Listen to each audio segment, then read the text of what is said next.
السلام عليكم ورحمة الله وبركاته. أهلا وسهلا بيكم، يا رب تكونوا بخير دايما. الرسم النهاردة في أجواء مختلفة، نغير جو.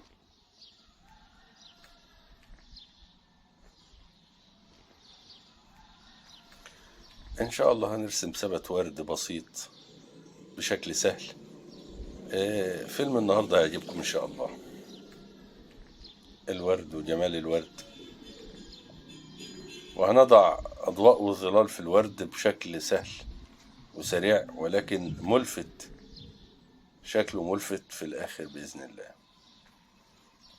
الورود باختلافها وألوانها والطبيعة.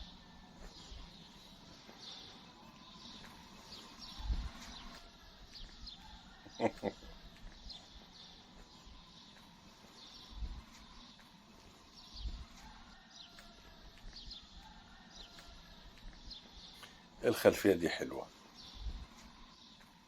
المكان ده محترم. يلا نبدأ رسمتنا. اللهم لا سهل إلا ما جعلته سهلا، وأنت تجعل الحزن إن شئت سهلا. لا علم لنا يا ربنا إلا ما علمتنا، إنك أنت العليم الحكيم. الشباك حددناه، وهنرسم الإطلالة بتاعتنا والمنظر باين من ورا الجزاز بشكل ضبابي كده. شوف هنعمله ازاي بسرعة قبل ما نرسم ثبت الورد. في الحقيقة ثبت الورد نفسه سهل وبسيط زي ما هنشوف، مش هياخد وقت معانا. اللي بياخد وقت المجسمات اللي احنا بنعملها دلوقتي دي، والخلفية بتاعة المنظر اللي احنا هنعمله اللي هو ثبت الورد المحطوط في الشباك. ألوان ضبابية زي ما قلنا باينة من ورا الشباك، والآخر هندي ضربات بشكل مائل كده، وكأنه الزجاج هيبدو بشكل جميل وشكل واقعي. بعد ما ادينا الأجواء الضبابية هندي بعض النباتات، الأشجار يعني أهو، بلون برضو رصاصي مش غامق جوي. بعض الأغصان سريعا اللي باينة من بعيد دي كلها يعني عناصر بعيدة جدا، ومن خلف النافذة اللي معانا بالشكل الضبابي ده علشان تكون واقعية.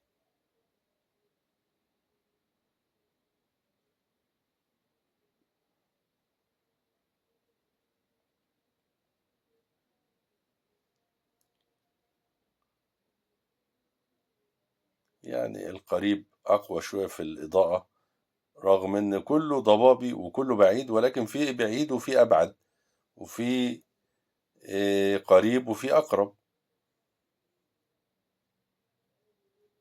ولكن حتى القريب هنا بعيد.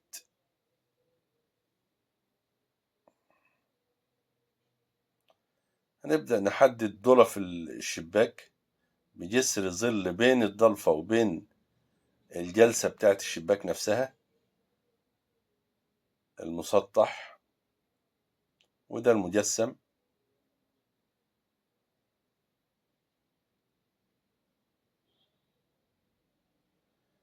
وده جزء من الجدارية مجسم بعيد عن الضوء، فهو مظلل شوية. طبعا اللي أنا بعمله ده كله هيبان وهيظهر.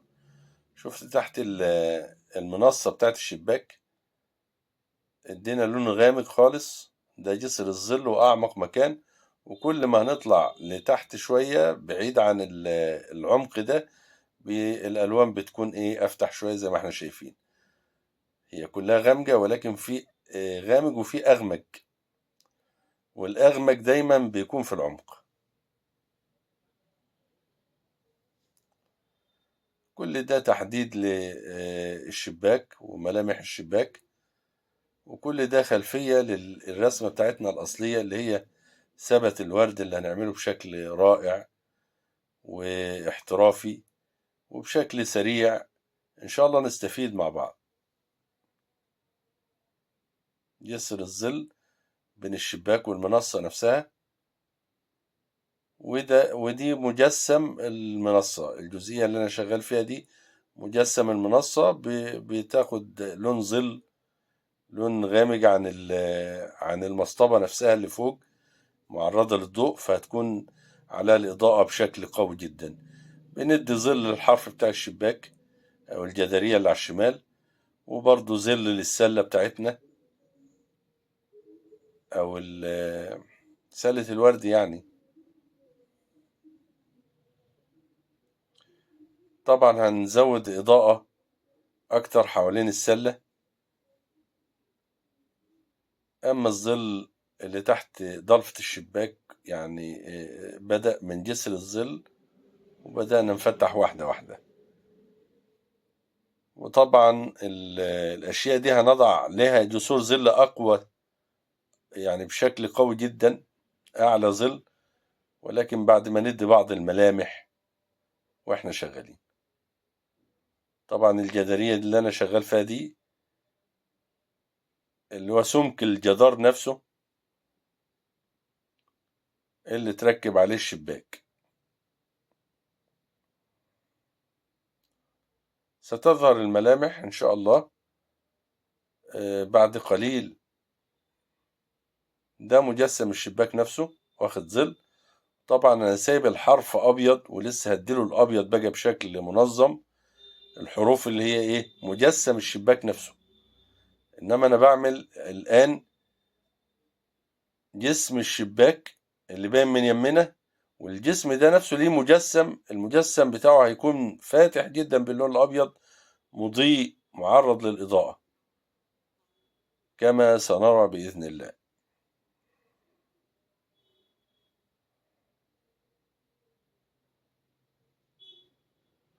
طبعا الجزئية دي هتتدرى بالورد أصلا، ولكن بنعملها علشان لو ظهرت منها حاجة مش مشكلة يعني.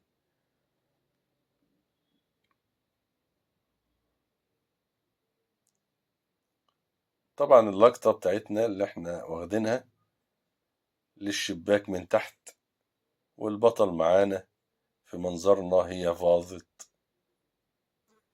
الورد اللي معانا دي.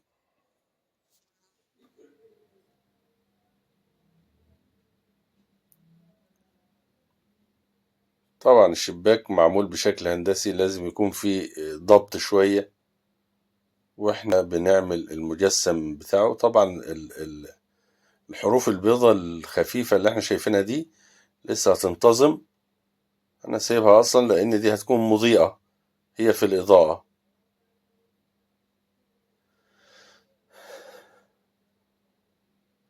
جسر الظل بين الشباك والسمك الحائط،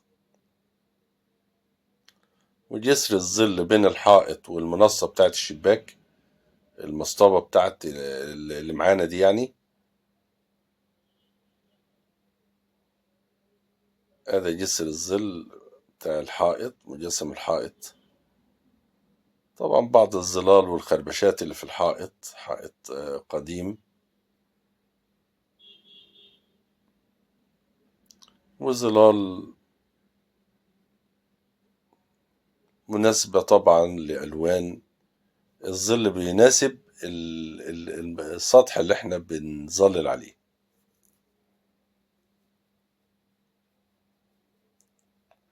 واللون الرصاصي اللي فيه الزرقة مع البنيات. طبعا الظل يعني رصاصي وزرقة، ولكن احنا مقيدين بالسطح اللي احنا بندي عليه الظل. ولكن اللون الازرق او اللون اللبني بيدخل بشكل ضعيف كده في بعض الاماكن، خاصة اللي في الظل فعلا. حتى الكلام ده هنلاحظه احنا بنعمل الورد نفسه، هنلاحظ الكلام ده بشكل واضح، وهنتكلم عن الجزئية دي في الوقت المناسب. طبعا الحرارة، انا بزود الضوء اهو جنب السلة بتاعتنا، بزود الضوء شوية. وطبعا الظل لما بيكون جار للضوء الضوء بيطغى على الظل، والظل بيطغى على الضوء، فبتكون منطقة محايدة.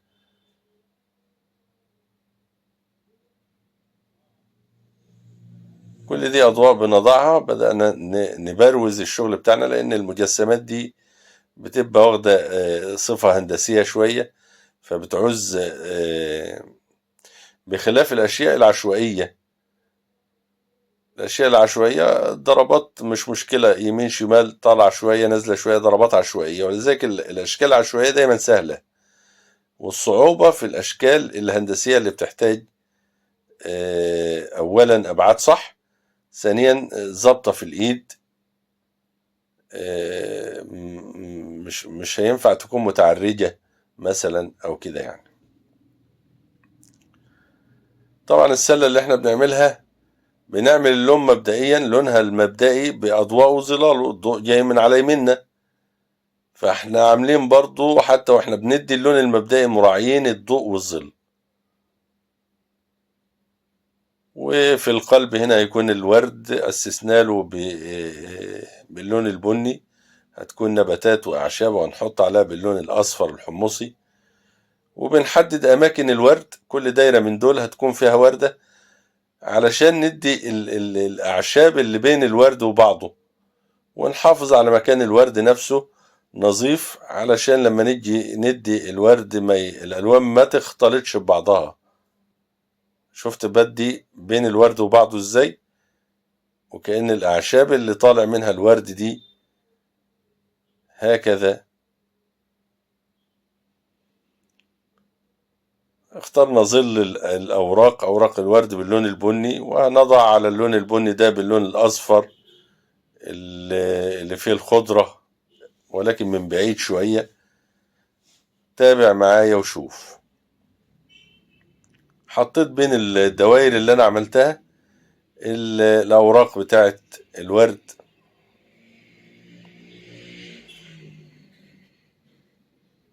هكذا. شفت اللون بدأ يعني ياخد الخضرة شوية، اليم الخضرة شوية. وطبعا الناحية اليمين دي في مواجهة الضوء أضأناها شوية، وحتى الورد نفسه هيكون مضيء من يم الايه، من يم اليمين. طبعا انا شغال حاليا في المجسم بتاع الشباك اللي اتكلمنا عليه. مجسم الشباك واخد لون مضيء جدا هكذا، ده السمك، سمك الشباك. الشباك باين من على اليمين، الصورة متاخدة من اليمين شوية، فمجسم الشباك اللي على اليمين باين. وطبعا المجسم اللي تحت برضه باين، هنديله مجسم باللون الفاتح ايضا.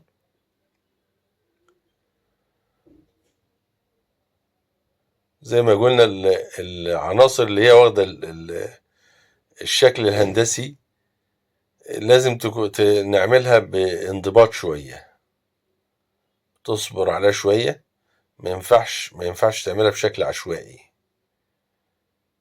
والمجسم اللي تحت برضه من هنا ومن هنا بنضيئه جدا.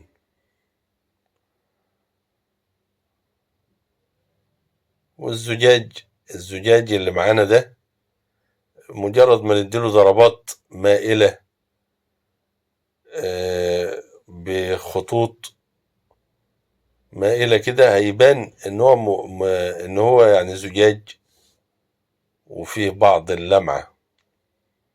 تابع وشوف اهي، شفت الضربات، ضربات مائلة هكذا، وكأنها الإضاءة أو الأشعة في الزجاج نفسه بدت واقعية بضربة بسيطة.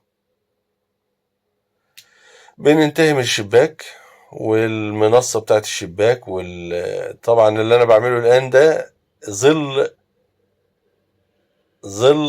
ضلع الشباك الوسطاني ده عامل ظل على الأرض برضه، والأضواء متخللة من هنا ومن هنا، بعض الظلال ممكن تكون ظلال الأشجار اللي ورا الشباك أو كده يعني. وتبقى الأماكن المضيئة مضيئة كما نرى، وبنزودها إضاءة أكتر شوية، وبعض البقع الضوئية.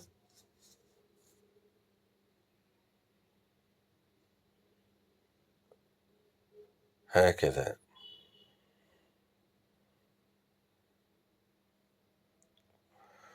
الثبت معانا ان شاء الله. هنعمل الخوص بتاع الثبت بشكل سريع بالظلال والاضواء. تابعوا معايا. طبعا انا بزود جسر الظل هنا اهو، جسر الظل بين الشباك والمنصة، منصة الشباك نفسها.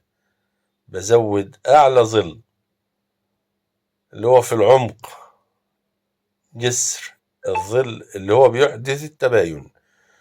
جسور الظل دي بتحدث تباين قوي جدا عندما توضع في اماكنها.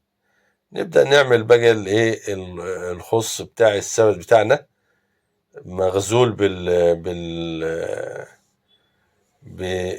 بعيدان الجريد.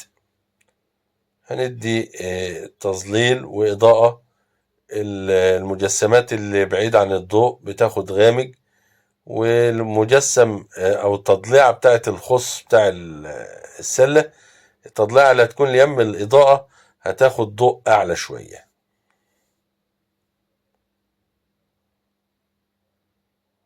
كل اللي أنا بعمله ده المجسمات اللي هي إيه بعيدة عن الضوء، ونبدأ ندي المجسمات اللي هي في مواجهة للضوء صف ورا صف كده،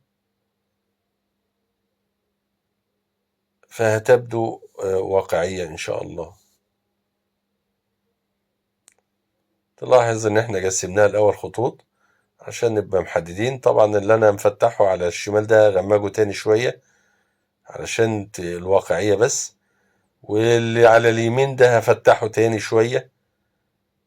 زي ما قلنا من أسرار جمال رسمتك إن يكون فيه ضوء وأعلى ضوء، ويكون فيه ظل وأعلى ظل، يعني يكون فيه تدريج، ولكن لازم يكون فيه أعلى ظل وأعلى ظل لازم يكون في مكانه. أنا بحط أعلى ضوء أهو من الناحية اليمين فقط، مش هنروح ليم الشمال، لأن الشمال ده لا، بالشمال هنغمق شوية زي ما احنا شايفين لأنه في الظل. طبعا الكلام ده هيكون في الأوراق اللي شايلة الورد والورد نفسه، فهيبدو المنظر فعلا كأنه مضيء وكأن في إضاءة حقيقية وقعت على هذه العناصر.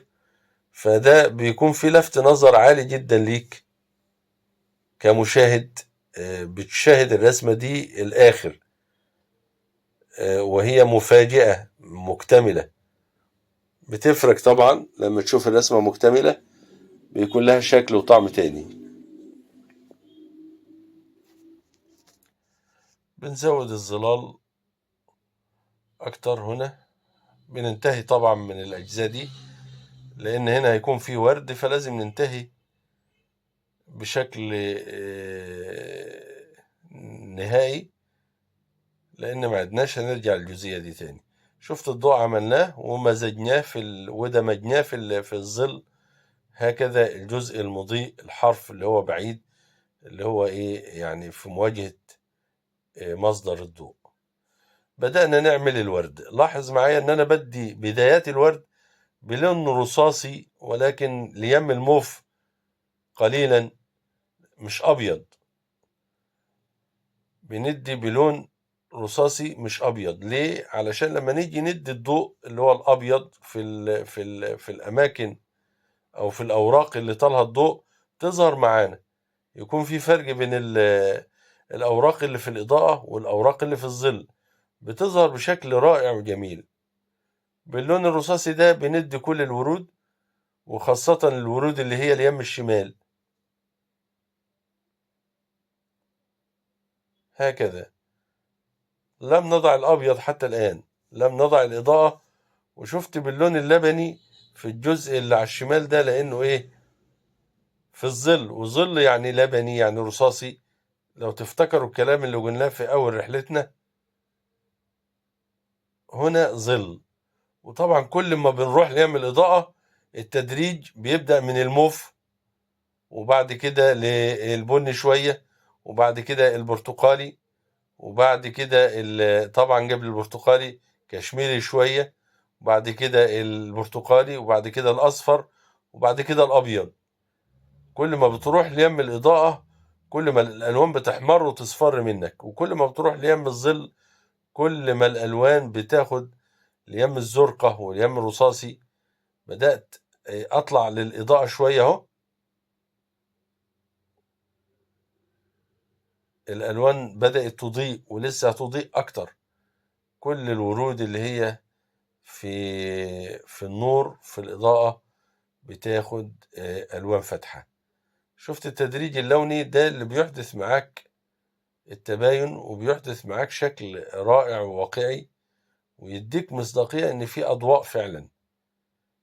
أضواء الشباك مع المنصة مع السلة اللي عملناها مع الأوراق، حتى أوراق الورد اللي احنا عملناها البنية في البداية، كل ده بيشكل معاك وبينتج ذلك الايه المشهد أو هذه الأجواء. إذا كانت أجواء مضيئة، أجواء مظلمة، أجواء ضبابية، إنما تتحكم في هذه الأجواء من خلال وضع الألوان واختيار الأضواء والظلال المناسبة.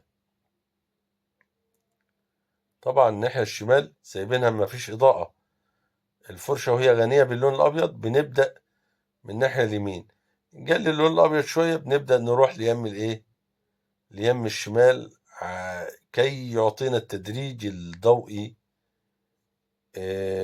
الذي نراه الآن.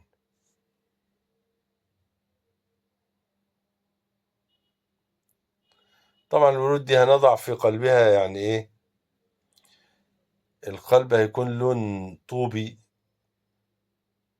طوبي برتقالي عسلي، هيغير شكل الوردة تماما. لاحظ معايا وشوف.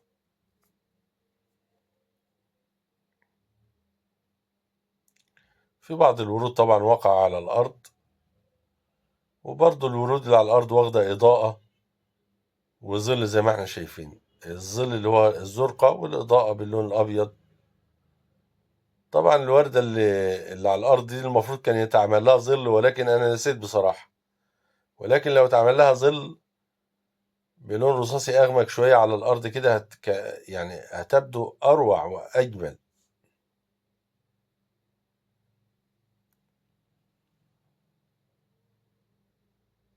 بنزود الإضاءة، ما زلنا بنزود الإضاءة في الناحية اليمنى في مواجهة الضوء.